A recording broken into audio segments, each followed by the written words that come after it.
And we are in the new moon portal. That's super exciting. I love it when we can get the alignment perfectly.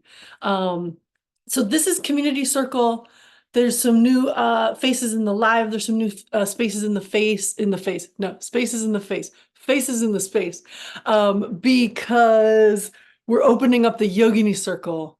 And so I'm hoping that we'll bring some friends on over so we can get into the juice and the meat of things. But I peeked into the Yogini Circle space and I saw that plenty of you have already found that link. I'm going to post it all again. So friends like Peggy, new friends to the space, there's, the digital garden. It's all sorts of different little gardens. It's different little spaces. So you'll click a link to give you access to the Yogini Circle space. Like that. It doesn't happen in this circle, this community circle. Community circle is we use it for communications and updates and links, and anyone is welcome to share anything at any time in there. And, slowly, given folks levels of busyness, travel and other rhythms, where it's building, it's growing. We've only been growing the digital garden since we opened the gates, I think, in February of last year with some of the regular rhythmic circles and the movement space. But the first course was last year in March. So it hasn't even been that much time in this space. And we've already grown to like 72 members, meaning 72 folks have like moved through this space in some capacity, whether it's meditation week, or there's cats here. I'm cat sitting. I'll get to that. But I just think that's really exciting. And we grow like one or two people at a time. It's like this little sweet trickle. And, first thought bubble of the day, like we need to be okay with slow growth. Like we need to change this programming that's always looking for, success means floodgates opened and 1,000 people came through, or your thing went viral, right? That's just a cultural, frankly speaking, capitalist mindset. It's not how growth actually happens, right? There's not a lot of trees that grow like bamboo, but there is also bamboo. How exciting something grows, 2 inches a day, right? But that's not everything in nature. Most things that are gonna last, big strong trees, big beautiful oaks and redwoods and sequoias, yeah. They take their time, So I feel like, we have to find ways to release the pressure valves. I would say when I self-reflect, that's like my main thing. I can handle a lot. It's when I feel that inordinate amount of squeezy pressure, that's when my health, like that's the stress that negatively impacts my health, like that. So I can have a lot going on and I can be a little scattered, like a little spread out. Oh, but if that squeezy kind of stress comes back in, that's my signal that, what, let me bring up more of the things that are going to help me release pressure and clear space. That's, for example, retreat, right? Why we then take certain amounts of time and dedicate concentrated practice time. That's a huge pressure valve release. So when you take a weekend, when we do meditation week, it's just an hour a day for 7 days in a row. It's not really that much time, but there's something about the regularity and the rhythm of that let the pressure valve release. That's really the key. So thinking about retreat, thinking about practice, this is going to be my main thing that I'm going to talk about today, because that's the very crystal clear message right now. And I was getting it before the exact new moon portal. I'm getting it in the portal. I was reading astrology in the bed this morning, which is one of my favorite things to do.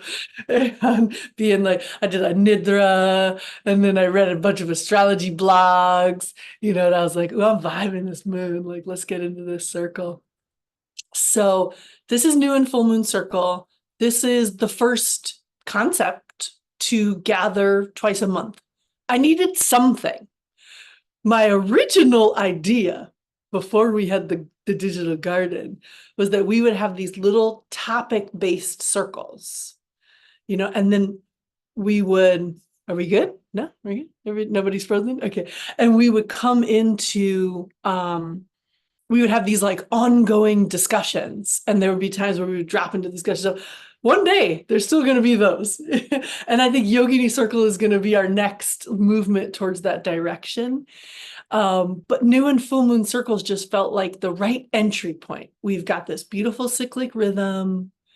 I never put this together in my mind. So I'm studying astrology right now, and actually Ariel and I study with the same teacher. And I never put it together that new and full moons are when the sun and moon meet up in the sky. I swear.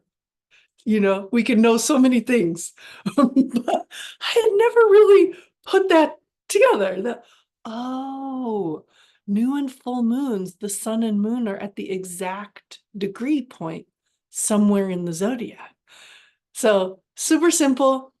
The ancestors knew that because they looked up at the sky.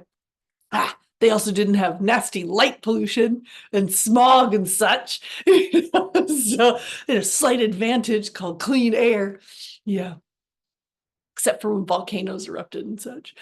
But yeah, so new and full moon circles, these are always cyclic, significant moments because moon is mind. And perception is everything until it's nothing. So that's the name of the game here. Like, we have to get into the understanding of the mind. But okay, we could go at it from Western psychology, which isn't my favorite thing, although it has really helpful applications, but I feel it's heavy and bends towards negativity, to be honest with you, and is super dualistic. If we want to understand the deeper workings of the mind, we have to play in dualities. Sometimes I call that the badminton match, right? We have to play and explore these binary structures. But the goal isn't to hang out in the binary structures. The goal is to transcend the binary structures and come into this third space, right? So we could say, binaries and then something in between. The concept of tamas, rajas, and sattva certainly communicates this. So these creative, dynamic forces of the universe. One that is kind of sticky, tamas, inertia. It doesn't mean inert, no movement. It means a type of movement that's stuck. It tends to be slower, but it's more implying this heavy stuckness. Its counterpart is a rajas, overactivity, the horse that's racing. And we move between these two quite a bit. But if we could find the gentle midpoint between that like stuck activity and overactivity, we would find this spacious, balanced, content space. And that's sattva.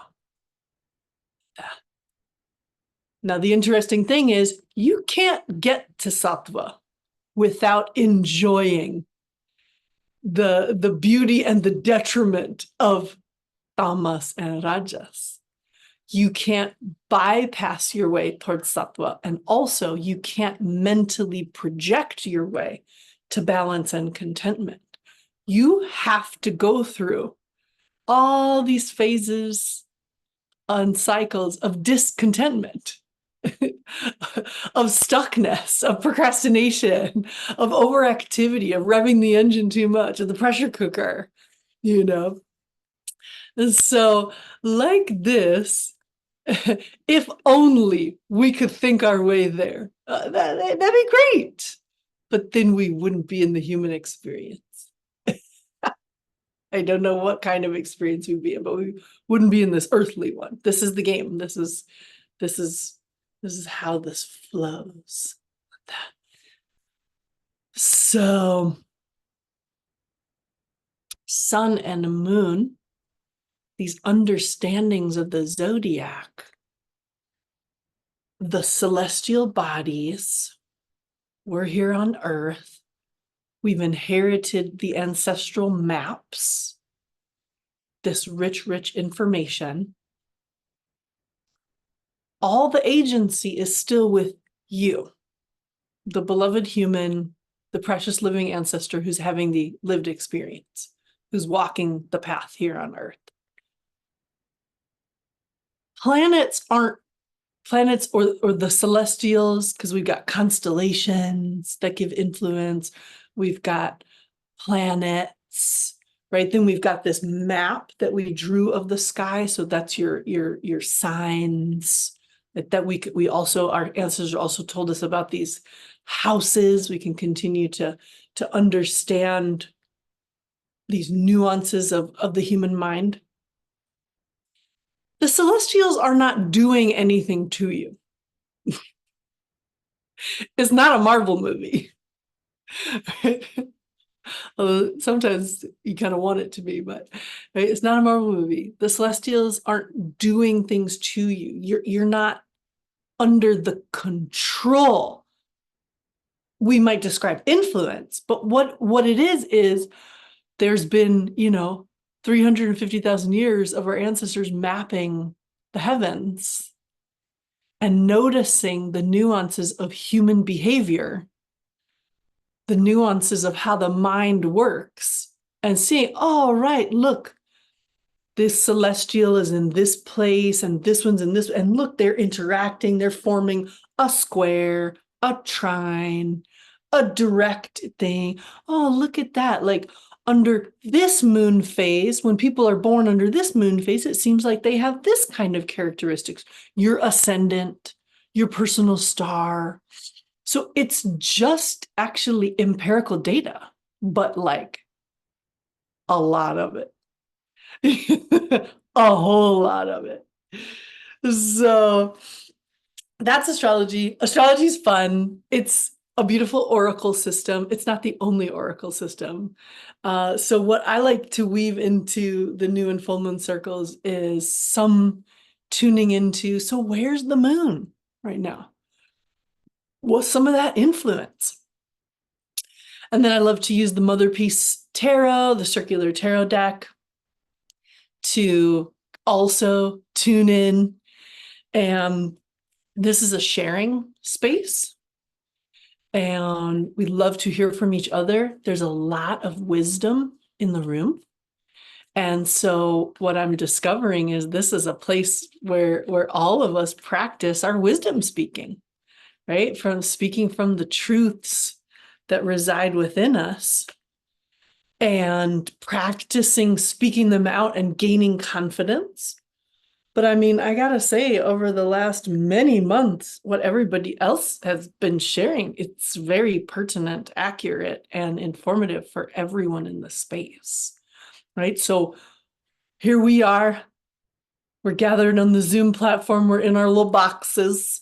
We're enjoying this as a recording through the box of the computer or the phone or the tablet, whatever it is. And so there's that sense of separation and individualism, like we're all in our individualized spaces. but we can continue to use technology in this way and design moments where we feel a collective sense of, oh, I'm not the only one. Oh, someone else gets it. Oh, someone else is having a shared experience. Wow, I'm not alone in this. Because I do think that this severe aloneness, the rugged individualism, this remains one of our main kryptonites as a collective, as a social programming, right? As a dominant cultural characteristic. You did it alone. You are the best. Which is like the world's most ridiculous idea, actually. So I pulled a card real quick for this moon, the Daughter of Wands. We're getting nice and active here. So this beautiful art. It's fiery. It's potent transformation, for sure. I enjoyed a tarot reading that my friend Uma Dismartuli did in her space for the new moon. That the Daughter of Wands came up in that reading as well, as a significant card. And it pointed to a turning point. And I paused and I was like, well, I think I know what that turning point is. And it's not necessarily like a turning point towards really happy things. Ah, at the same time, I'm getting the message so clearly as someone who holds space, healing space, and learning space for others, that like positive messaging, the reinforcement of hope is really important right now, and I hope that you've seen that in me over the past few months, because I can be real like doom and gloom, prophecy sometimes. Like I'll just be like, no, it's not sunshine. Like it's not, kind of thing. But I'm always gonna keep it real. And so I felt like this was also would be a really good time to pause and look back at some of the prophecy of this year. August, I feel like August is a funny month, like how we treat it socially. In Europe, the cities empty out. Everybody goes to the beach. It's like, no, we are not going to take life seriously during this month. Those who can are going to go vacation, and those who can't figure out their own way to be at ease. The cities will literally be emptier. And then most schools in Europe are going to start just into September, right? Now, here in the United States, some of these rhythms are shifting. If you've noticed, and why I bring up schools is because it's such a significant social rhythm of when school starts, whether you have children or not. It's a really big cycle when the children return to school, and the sort of build up to that, and then the rhythms that reset after that. Then we get Labor Day holiday, because almost all schools now start before Labor Day. It used to also be the same thing. So then we have like oddly placed Labor Day now. And then rhythms get going. It's September, businessy rhythms, Q4, or Q4 for for-profit businesses, Q2, or kind of very significant, almost like Q1, right? For nonprofit world, because nonprofit fiscal year ends June 30th, right? So just kind of painting the picture here of these dominant social rhythms this month of August. So in some ways, it could be a quiet time leading up to the schools. The place where I am right now, I'm back in the land of the Sauk, Fox, and Potawatomi peoples. Here, the land of the Great Lakes. Tumbleweed could be blowing through the town, right? These couple of weeks before the school starts, everybody's out. They're out at lakes, little rustic cabins. Everybody's enjoying outside of the town, for the most part.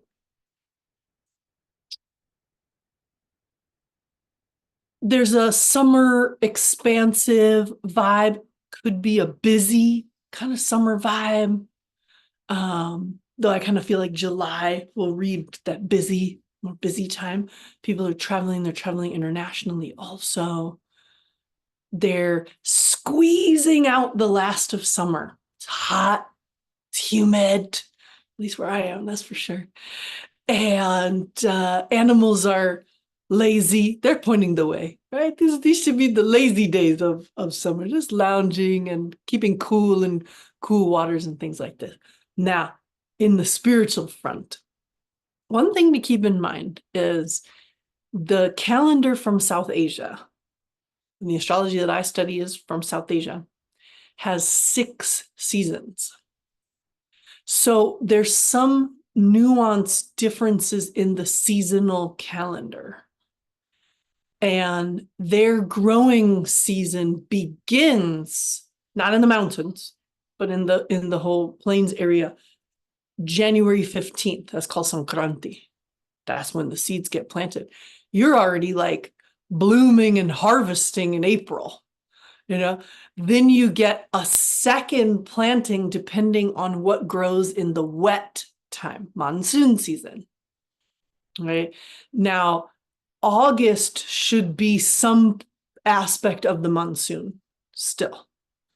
And then September and half October is the big harvest, right? Now, if we're in the Northern Hemisphere, we've got 4 seasons.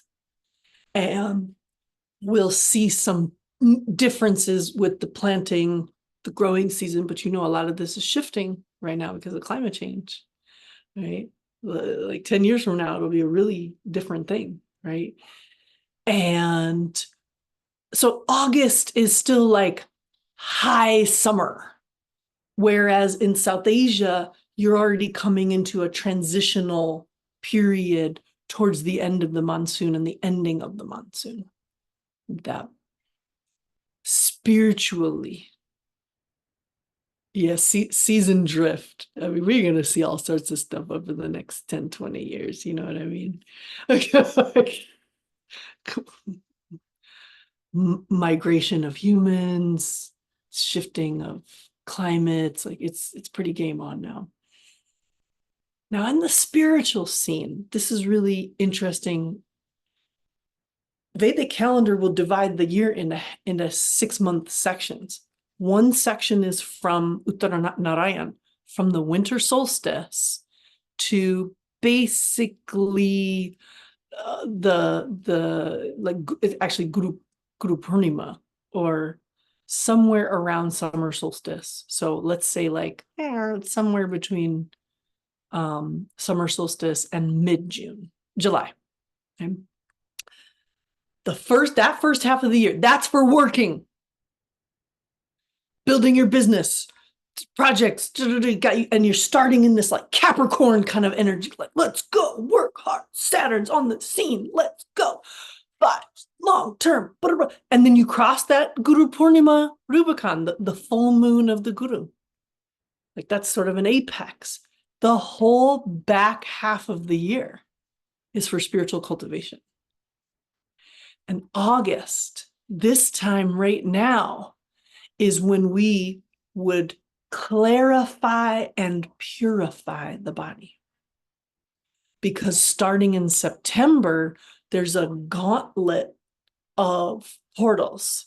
It'll start with Ganesh Puja, 10 days of Ganesh Puja. And in the South Asian calendar, Ganesh starts everything. So no matter what the ceremony is going to be, first will come a short Ganesh Puja, or the first mantra will be a Ganesh mantra like this. He's the guy who starts it all, who starts the party off. And Ganesh Puja in South India is fun as hell. It is a party. 10 days long, ending with these big processions where Ganapati is immersed in the water. And you know, and Ganapati likes to eat. And Ganapati likes to eat sweets. So there's abundant food. It's the first time I ever went to India in 1997. We arrived basically at the start of Ganesh Puja. Like that was my initiation to South India. I was like, holy crap, wow. But every day was kind of like that. Now, after Ganesh Puja, who comes next? Durga Puja. What that? And that's your height, your harvest cornucopia moment, right? That is the community party, you know, and the slaying of demons, deep spiritual teaching. Because what's going to come after that? We're going to go into the dark. We're going to spiral into the land of the wrathful goddesses. Like the blue goddesses, we come up into Kali Puja, Kali Tara Puja time. Right? And then we're in the deep death, and we're in Scorpio, and we're in Mula. And yeah, shout out to all the people who love that. And then, oh, we're in the deep depths, and then we're in the so dark yin, and it's so dark, winter solstice. And then it's time to start building again. So I don't want to say this is the cycle, but this is a cycle, right? It's a possibility of how we think about our timing, our seasonal timing, because I think, me personally, I think one of the most significant things that I have done for my health and my chronic autoimmune conditions is to tune into seasonal awareness. And I've been playing for years now with how I work, the rhythms of that, the times of the year, where I am on the planet. I haven't concluded anything, but I would say this year, 2024, I think I've been able to really steep into this 6-month rhythm that I've been describing right now. And because I was looking over it and I was thinking about it, and I was like, wait a second, I think I've actually aligned to this year. That's so interesting. What am I learning from that? And why in my intuitive psychic space am I just being shown like that August, this year, August is very important. So that was a long-winded thing to finally come to this singular point. I think this year, August is very important. We are at a turning point. And I do believe that that turning point is a ratcheting up of intensity. We will need to be cool. We will need to have, before September, tonified the liver chi, cleaned out excess heat and dampness in the body. Like that's what we're actually supposed to be doing in the late summer season constitutionally. So now it's like a little bit of an East Asian lens, constitutional lens, but we can find the identical thing in Ayurveda about the Pitta Kapha. So we wanna really be supporting Pitta at the moment with an awareness of kapha, because this is this August season, late summer season, before we get to the transition into autumn season. This is the time of damp heat. And I'm looking at this weather outside, and it's damp heat as hell outside. Woo! Yes, indeed. It is spicy outside, hot, damp, humid, right? So even if you're not in a place that's damp, hot, like obviously damp, hot, let's say you're beaming in from Norway, from Iceland. And I'm not messing around with Southern Hemisphere at the moment, because you're in the middle of your winter. That's clear where you are, right? But let's say we're still in the kind of Northern Hemisphere, but we're way up, right? This seasonal influence is actually about solar energy, right? So think about it when you're really, really, really far north and the sun rises at like, well, extreme north. The sun might be rising at 3 a.m. and it's set at like 1 a.m. You know, that kind of vibe. See, it's like excess solar energy.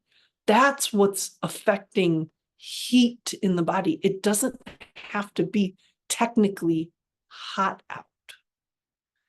And yet, all you have to do is follow a few climate activists on Instagram, and they will provide you daily with all of the data of just how hot it is. Or you could go to, travel anywhere closer to the equator and see the changing heat patterns. Whoa. How hot it gets earlier, how hot it stays later.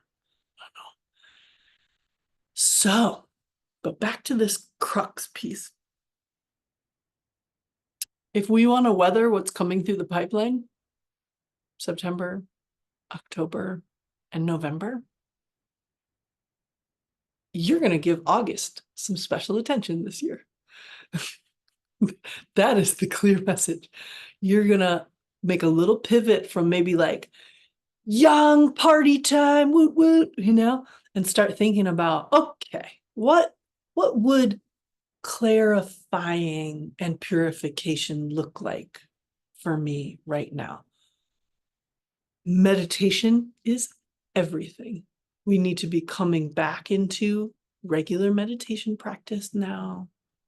Those little drops in the bucket, like this. This moon is encouraging, for many of us, some self-reflection, right? We've got the planet Saturn is in retrograde. So we're going back over kind of things that we were into in like April and May. I know I was deep into some stuff. I'm like, cool, yeah, let's go back. Let's process more of that because that was rich, But we're reviewing that in terms of Saturnian themes. So work, hard work, long-term planning, service, charity, right? This kind of generosity, others before self. It would appear, we don't live in a version of the world currently that's very much others before self vibe. It's pretty much self and self, and it's pretty intense. Like all-time high, dang. So that's what survival mindset does, makes you, a little catty about it. And let me check the date. Tomorrow, Mercury is going to go retrograde. It's kind of like a medium intensity retrograde. But I believe where Mercury is positioned, that Mercury is going to do a pretty long transit in sidereal Gemini. It's going to be in there for a while. So we're going to be going back over things. Gemini, Mercury is a fast-moving planet. So the things that it governs: communications, transportation, electronics, technology being the top themes. So we tend to see snags and snafus around those kind of things. If something goes, like if a piece of electronics goes super haywire, right, and you don't need to try to fix it immediately, just wait. Sometimes it'll fix itself as soon as Mercury goes straight again. It's really funny. But it's like, oh, we decided to start some like data migration thing at the start of the Mercury retrograde. Like, dang, yeah, that might hurt. That might be a tough one. So what is that timing really good for? So we're going to get a little slowing down, which is really great if what you want to do is clarify, purify, and get into spiritual practice. Like, these are things that are working for us, actually, in terms of spiritual practice. In terms of material world, good luck, haywire, bad moods,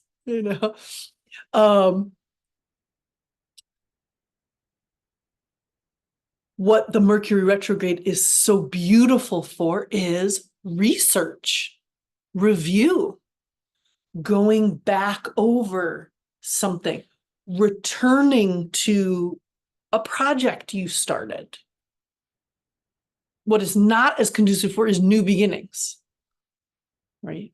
So we've got these two retrograde planets. So August is not our new beginning. So we're not going to launch new businesses this month, right? We're not going to launch new things. Wait for some of that good new energy that comes along with the September energy, right? But what an excellent time for a little self-reflection, like a summary self-reflection, and review and research like this. Now, I wanted to look back over a little bit of the notes from the complete download at the winter solstice on the whole year, because we're coming into a little bit of shaky, changeful time, actually. Some things might come out of the woodwork that have to do with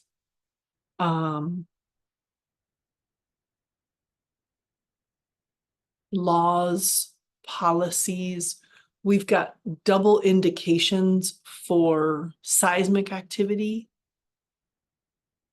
We have a big meeting of Mars in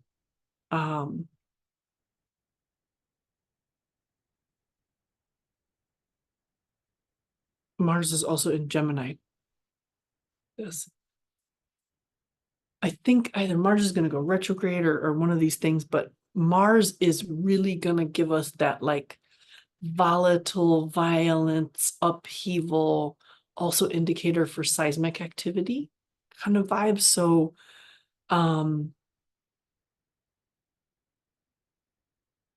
there was always a prediction this year about something affecting food supply chain. So this might be the month that this reveals itself, whatever the heck this is. So yeah, Mars is going to meet Jupiter in Mrigashira. That's part of it. So something might affect animals, because this energy is going to meet the problematic energy is going to meet an expansive energy. Something we might see something this month that is alarming like this, and it might have something to do with food. It might have something to do with Mrigashira is the deer, so four-legged animals. I don't think we're talking about dogs and cats. I think what we're talking about is food sources. And again, all you have to do is follow those one or two climate activists. They'll keep you abreast on all the information. We live in a wildly unrealistic food supply chain. We can't keep taking 70% of Earth's agrarian land to feed cattle. When we talk about these decolonization topics and we name the unequal distribution of resources, we tend to think about, the team of goblins that controls the global economics, and who keeps all the greedy things. We could also just think about these food systems that have been designed that are wildly unsustainable.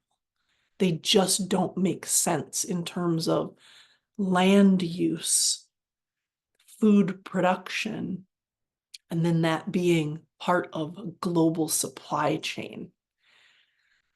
I would say, not from a psychic point of view, from an observational point of view, that like that's the kind of thing that will collapse before like the 5 greedy goblins that run the world are like, I guess we're rich enough. We'll distribute things differently. No. It's not gonna, the change isn't gonna happen like that. Humans seem to be unwilling to give up what they're grasping. So the inevitable will be, it will be taken away. That's that. So, I'll be honest with you. Sometimes I'm in the grocery store and I just pause and I'm like, it's entirely possible that in my lifetime, I will look back at this time and be like, remember when you could just buy anything you wanted in the grocery store? Like, remember when it was like, am I gonna do fingerling potatoes or the purple ones or the red? Ooh, the Japanese ones. Do I want the white Japanese ones or the purple Japanese ones? Yeah.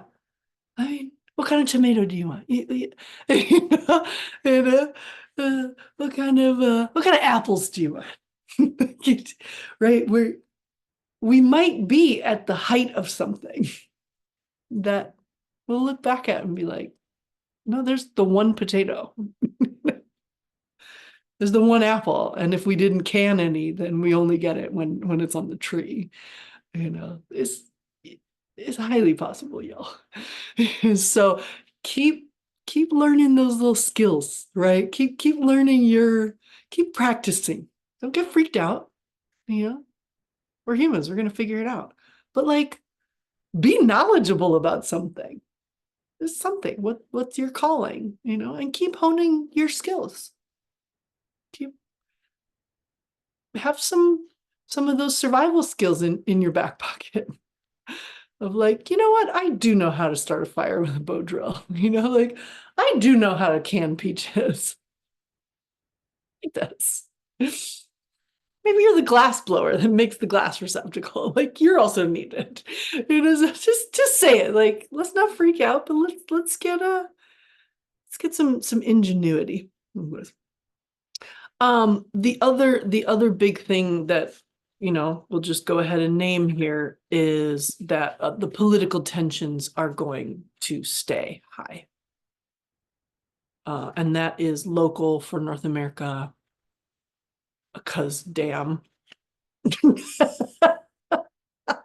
Wow, there's a lot of reasons why. And also for the globe. So the globe as a concept, and absolutely for the Middle East. And that is incredibly unfortunate. Just looking over these little, they hiss and start chasing each other. So I'm just setting the scene here. I want to keep it real. Let's talk about this moon sign, because it's something that we're really familiar with in terms of symbolism, in terms of the snake, the naga, like quite possibly one of our oldest spiritual symbols on earth, right?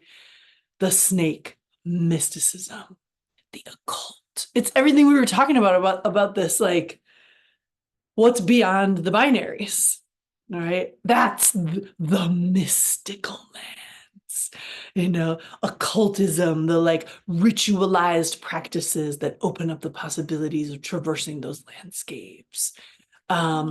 Transformational properties, transformation, shedding of skin, which is another purification and clarification, right? The underbelly, the quiet of night. It's all pointing to meditation. That's what all those symbols mean, right? They really, I think, have been taken a bit out of context in terms of like, and sorcery, black, dark magics. Yeah, I mean, sure, that stuff is there too, but I don't think that's the primary. I think when regarding the symbol of the snake, it's meditation, medicine, and transformation.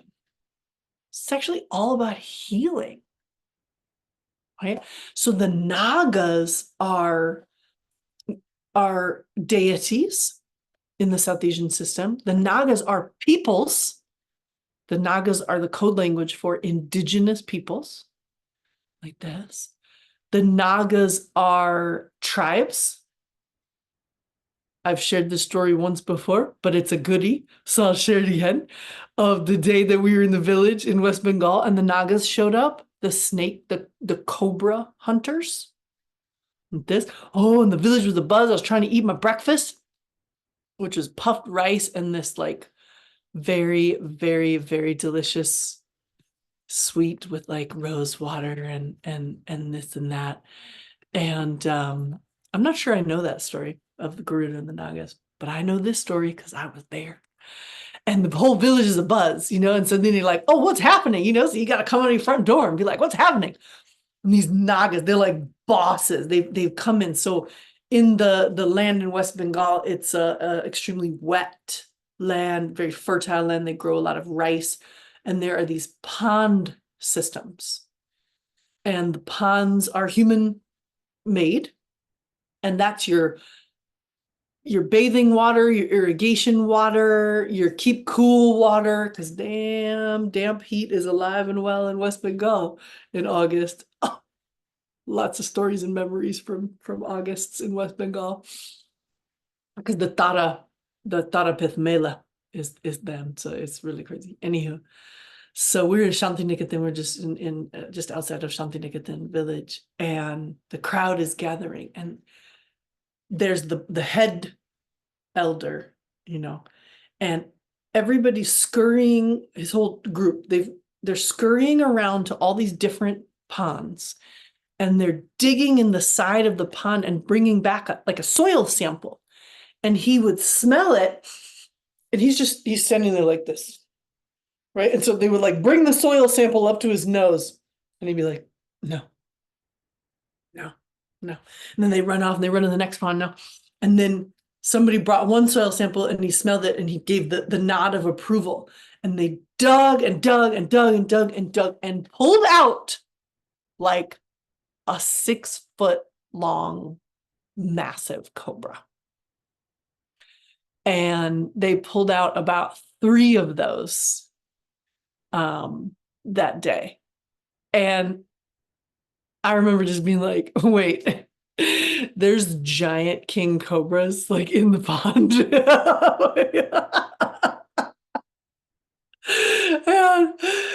and then came a little spectacle where they placed the cobras in woven baskets, like right out of Indiana Jones or whatever, right?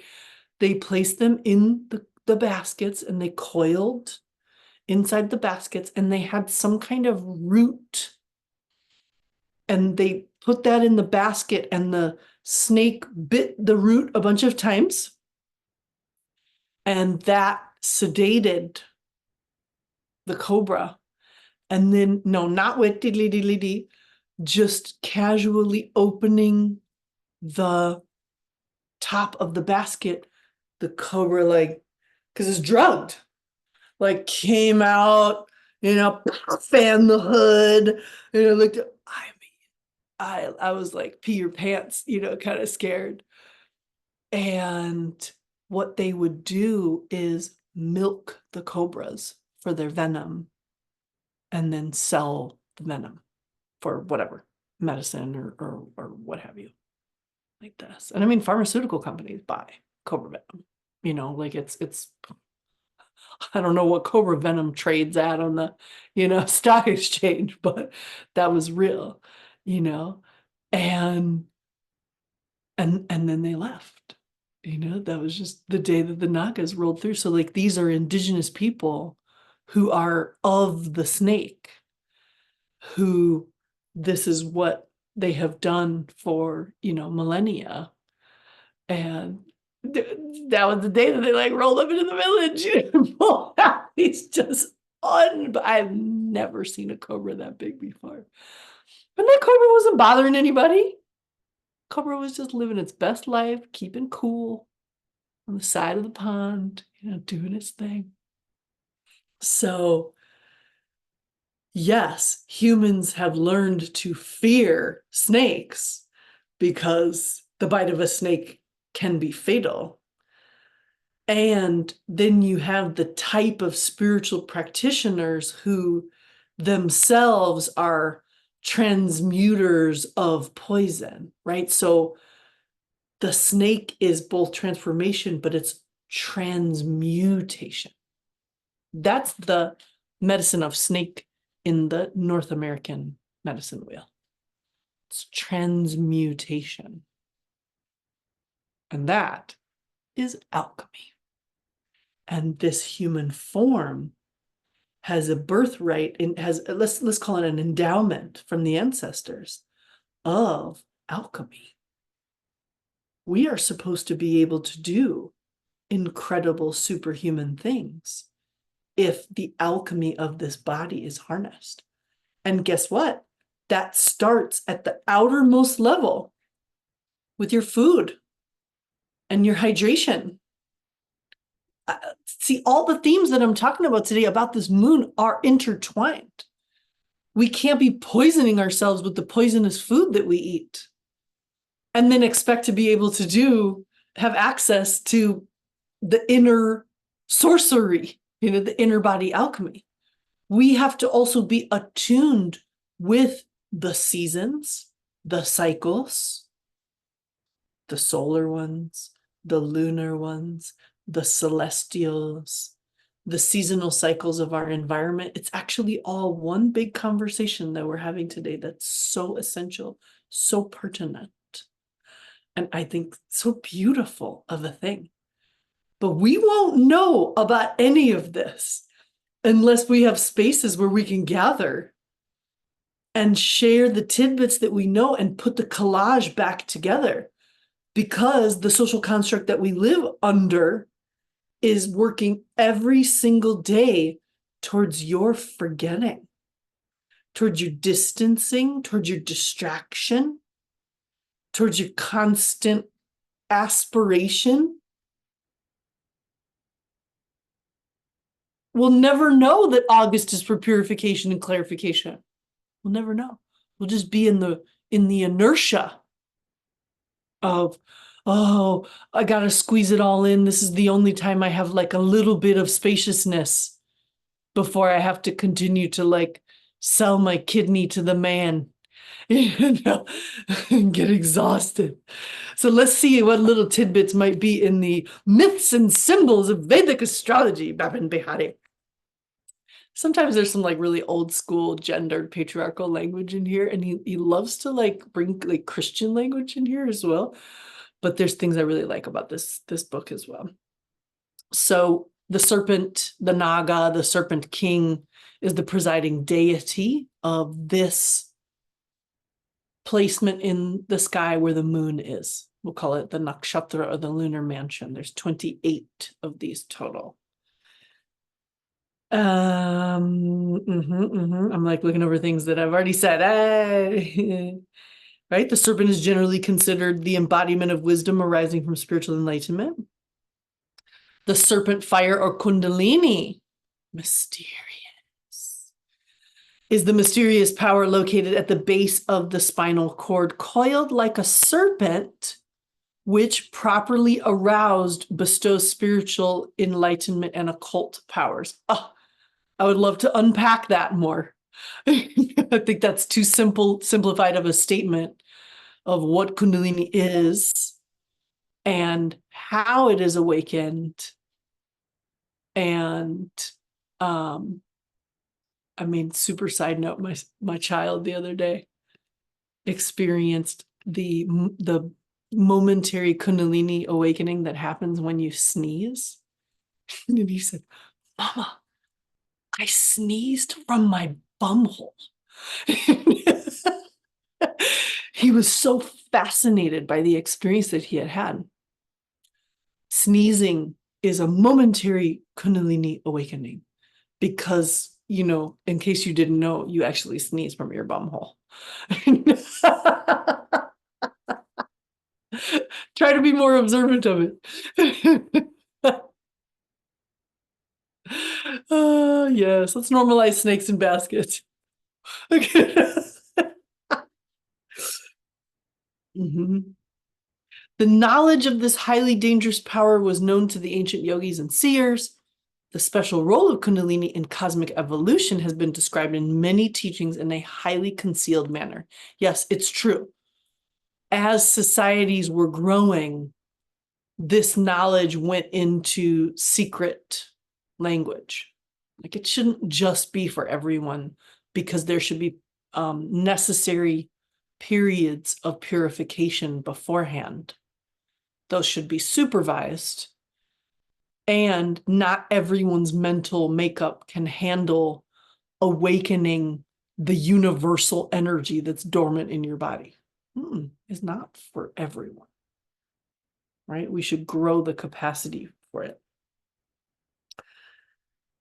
I told you he loves to bring Christian things up, you know, at least biblical things, right? Okay, the reference to the serpent inducing Eve to partake of the apple in the Garden of Eden shows directly the function of the serpent in starting the drama of human creation. So we find the serpent as a symbol in many creation stories of the impetus towards the discovery of, so what else is there?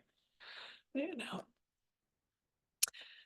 know. In several Sanatan Dharma myths, we'll roughly call that Hinduism, but it's really Sanatan Dharma, the teachings that came from the land of South Asia. This revelation is more indirect. According to one, the world is balanced on the head of Shishanaga, the celestial serpent. He is the cosmic float for Vishnu, the preservative principle, when in the form of Narayana, Vishnu moved on the ocean of primordial matter, known as Kshira Sagara, the ocean of milk.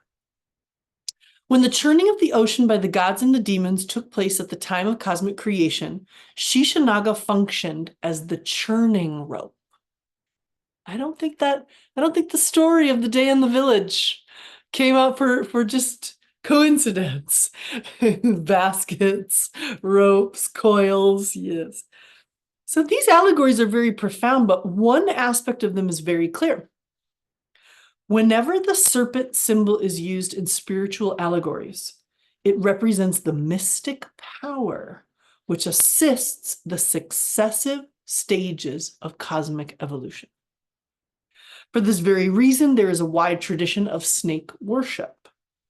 Serpents have been considered protectors of many communities and peoples. Despite the fact that they contain poisonous venom, which often can be fatal, they are also considered the embodiment of wisdom and enlightenment. The assignment of the serpent to this moon sign indicates the deeply mystical power radiating from the star, which rightly absorbed can produce great electrifying energy, but in the case of misuse, can be fatally dangerous. A unique characteristic of the serpent is its bipolarity, its forked tongue. The serpent represents, which is how it smells. And the head Naga, what he was doing with the soil samples was smelling for the snake's secretions. And I believe, yeah, in the soil sample where he smelled it, he also tasted it like a snake. The serpent represents immense good. It is for this reason that almost every god and goddess of Hindu mythology has serpents in their ornamentation. Doing a little editing here. So classical Indian texts have made the serpent a symbol of wisdom, procreation, wealth, and prosperity. as well as of sex, trouble, danger, and unexpected attack. This asterism of Ashlesha, the star, is associated with these contradictory qualities. But we're in Gemini. Oh no, sorry, we're in Cancer. It lies in Cancer, my bad. We're in Cancer. We're in the watery places.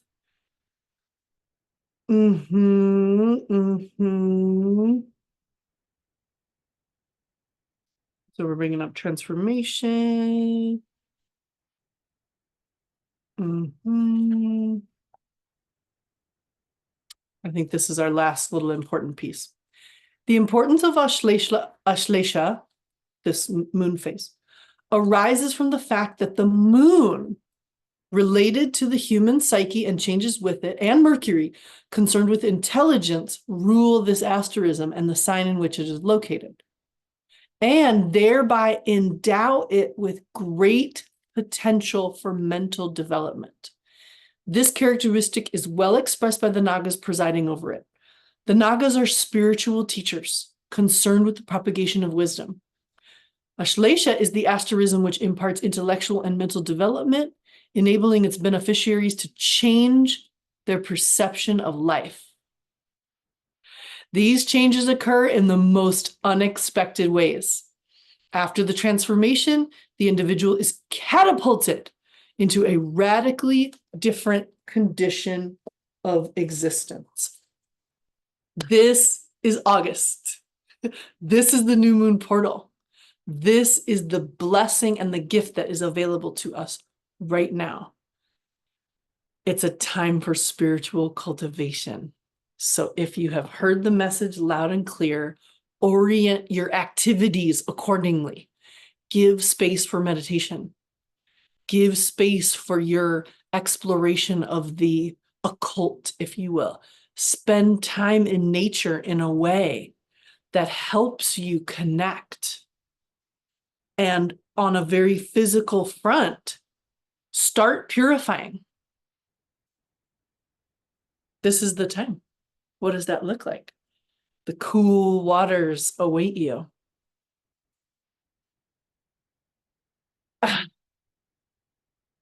So, my quest from